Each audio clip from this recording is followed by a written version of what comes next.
What you've been doing is executing little creatives, little creatives, little creatives. And those little creatives really, in fairness, you were getting back up to your speed as a master, which is why other people involved was a moot point because it was all about you knowing you got the shit and you know it. And now you're like, okay, I'm the shit and I know it, but what do I do?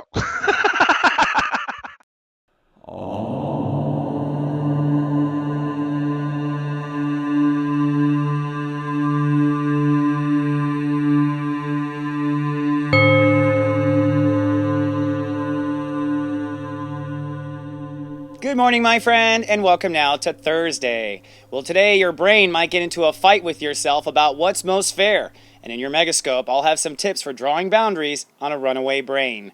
From my smartphone to yours, keep streaming for your Thursday Namaste today.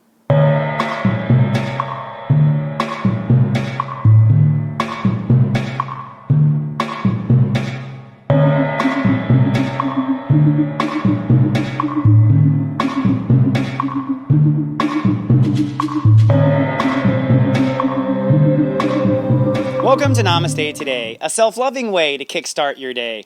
I'm your host and spiritual life coach, Sensei Chris Witecki. I work in the modality of psychic astrology, and I'm on a personal mission to stand in my heart and help raise the vibration of love on earth. Thank you for light walking with me today, my friend. Namaste. Well, today your brain may feel a little crazy. Mercury rules the day, and Mercury's at step 29 Virgo. That means details may actually hurt. And in today's Megascope, I'll give you some tips on how to draw boundaries within your mind.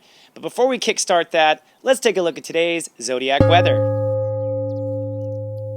This zodiac weather is for Thursday, October 6, 2016. Looking ahead at the 5-day moodcast. Tomorrow is going to be sunny and rather excitable. Saturday, I'm predicting cloudy, introverted, and spiritual. And Sunday will be sunny and sharp. But today, it is overcast, cloudy, and maturing. In fact, your emotions are having to grow up around certain ideas. Now, the Great Human Walk has reached step 14 Libra today. That means the ruling channel is channel 5, I think. And that means the ruling planet is Mercury direct. Now, our emotional focus is all about emotional maturing. The moon has just crossed Saturn and is in Act 2 of Sagittarius. And our mental focus is tested to the brink of reality. Mercury is at step 29 Virgo, finally catching up after its retrograde. So today, it looks like our mind is going to be overwhelmed. And I thought maybe a good tip today would be how to draw boundaries in the mind. Most people don't know how to. But before we get into that more serious stuff, grab yourself some tea and let's have our daily tea time.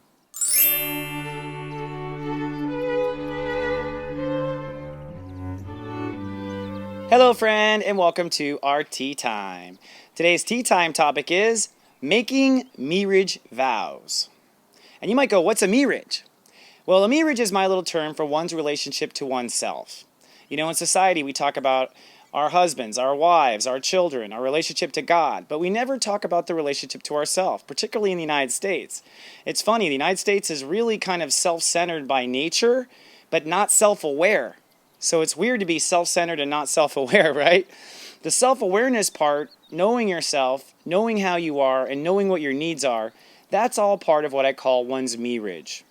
And I have found in my readings, because I'd say the number one question in all my readings is relationships. People always want to know about their relationships. I found that most people are having hard times in their relationships are in the background treating themselves like crap. And they're hoping that this love of their life is going to treat them better than the way they've ever been treated. But because they treat themselves like crap, they actually law of attract someone who's going to treat them like crap. Because what you be is what comes. I kind of call this the Cinderella complex. A lot of my clients want to be Cinderella and go to the ball, but they make themselves scrub floors and be there for everyone else. And I always say to them, you need to become a fairy godmother to yourself, not one of the evil sisters, right, of the stepsisters. So I've learned to not only think about one's relationship to oneself, but actually create me-rriage vows. These are vows that you live up to no matter what. And you'll find that if you have vows for yourself and your partner, wife, husband, boyfriend, girlfriend has vows for them, then the management of the relationship is a lot easier because each of you know what's important to each of you and you can respect each other's vows. You also won't ask something larger than they're capable of if you know their me-rriage vows and you know that you're asking outside of it. So I thought today I would actually share some of my me-rriage vows with you because Jupiter is in Libra and really everyone on the planet is going to upgrade their relationship to themselves in the next year. And the cool thing is not only do I find that our me-rriage vows affect our partnerships and relationships, but I find our me-rriage vows affect our manifestation. If you try to manifest something from a slave driver perspective, you will bring in a slave driver situation. But if you're treating yourself like Holy Spirit and gracious and kind, you will manifest situations that are holy, gracious, and kind. So let me give you an example. My first me-rriage vow is to love myself first and foremost. And people might go, oh, that's selfish. Absolutely. You know, when it comes to creation, my job is to create my life. I'm here to create my life. I'm here to make it better. No one else is here to make it better than me. So really, I have to make myself the first priority. That's the way it is in biology. The universe doesn't ask a tree to bear fruit before it's tall, or an animal to have children before it's grown up and matured. Why would we have to be here for someone else until we've learned to be here for ourselves? And I think American culture is really poor at this particular aspect of life. I know the American Indians were really brilliant about children going into the woods and going on certain rites of passage, basically, that allowed you to feel good about yourself and grow in your strength. I know the Buddhists also have different rites of passage as well, but in America we do not. So, me-rriage vows. Love yourself first and foremost. Now, a practical way of looking at that is, basically, if there are two things to do, something for myself that my heart wants, and something that a relationship that I'm in wants, I have to say always, get my stuff done first. You'll find that by loving yourself first, you have twice as much energy for that other person. A lot of times we end up helping other people and we get angry and resentful and upset. And that's because inside, you know you're cheating on your me-rriage to be in this marriage. And that's what a lot of the tension is in relationships, is that the person feels like they're letting themselves down in this relationship. So love myself first is my first and foremost me-rriage vow. My second me-rriage vow is to protect my interests in relationships. One of my interests is my personal career. I feel like I'm on a mission here. And so whenever I meet anyone I'm in a relationship with, I say right away, my career is very important, my mission is very important, that has to be okay with you. It doesn't mean you come second, but it does mean that I must have this in my life moving forward always, right? So if you communicate your me-rriage vows to your partnerships and relationships, then it's easier for them to respect those boundaries and be there for you. So I find that me-rriage vows really help you in protecting your interests in relationships. Another me-rriage vow of mine is to always speak up. I have an issue with holding things in and not talking about things when I'm upset. So I have a vow to myself that I promise myself that if someone upsets me, I will always speak up about it within 24 hours. That's one of my me-rriage vows. And I'll tell you, when that 23rd hour comes, I'm fighting it. Okay, I'm like, oh, but I promise myself, and I don't want to let myself down. So that's another me-rriage vow. Another me-rriage vow I'll give you is that I always one me-rriage vow for myself is to be self-compassionate always. Self-compassionate and self-forgiving. So I have said to myself, I am never going to judge myself, hold myself to blame too long. I can consider what went wrong, but I cannot be judgmental. And I must always be compassionate. In other words, I must always listen to my emotional needs and be there for myself first. So you might think about some me-rriage vows this weekend because with Jupiter and Libra, we're all upgrading this.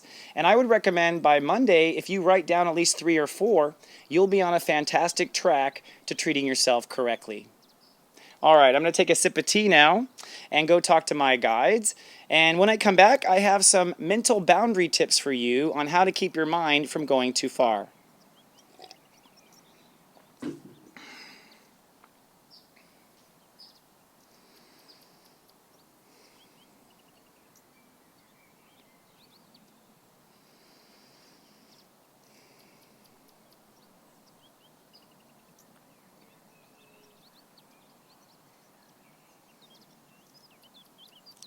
Okay, so what Spirit was just showing me right now gave me kind of a glimpse of where everyone's going to be this weekend.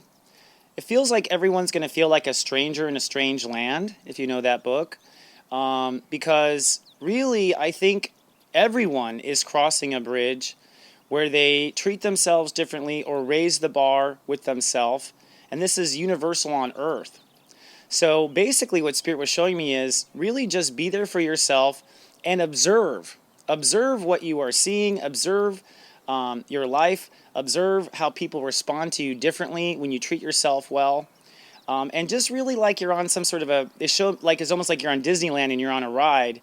Really, after you make these vows to yourself and decide to be there for yourself, watching and seeing what happens is what Spirit says is the first and foremost thing to do. Now, today we might be super mentally exhausted and triggered because Mercury's at step 29, and I want to give you some mental boundaries that'll help you hold your thoughts in check because sometimes our mind goes too far. Step 1. If you have a thought that's bugging you, is this thought necessary now? In other words, is this the task at hand? Is this what you're supposed to do now? One little game I play with my mind is, if my mind wants to start obsessing on negative things, I say to it, okay, here's the thing, smartass. You can think about this at 9 o'clock tonight, but we're not thinking about it now. And of course, I forget to think about it at 9. Step 2. How does the given topic in your mind make you feel? I have a Me-rriage vow that if a certain idea or thought hurts my feelings, I'm not allowed to think about it until the appropriate time, which is meditation or certain times I've designated. So monitor your feelings. If a thought makes you feel bad, it is not admissible in your royal court. And then step 3. What's your heart's opinion on what you're thinking about? A lot of times our mind goes way off in all these directions. But if we ask our heart, hey heart, do you believe that? No. Your heart will bring you back to the heart of a matter, especially when the mind goes too far. Now, for those who are watched over by my personal Sensei service, today in your Daily Zen, I'm going to help you with the topic of harvesting strength. We're all feeling a little weak right now. I'm going to give you some tips on how to feel a bit stronger. And at 3 o'clock, for your eye candy, I'm going to give you a little bit of some advice about Mercury at step 29 Virgo. In other words, where your mind might teeter-totter, and I'll help you with where to point it at that crazy hour. If you're watching on YouTube, please be kind and do subscribe. I thank you ahead of time. And if you'd like to follow me on Twitter, you can follow me at the handle of CWateki. And if you'd like to know more about the bright star you really are, come on down to our community of light at seriousjoy.tv. You can join my personal Sensei service for just $1.99, and you'll have access to my Megascope monthly reports in the first 24 hours. All right, my friend, I hope you were treating yourself super well this week and through the weekend. Of course, I will be back tomorrow with more. Until then, remember, I love you, and live, love, be.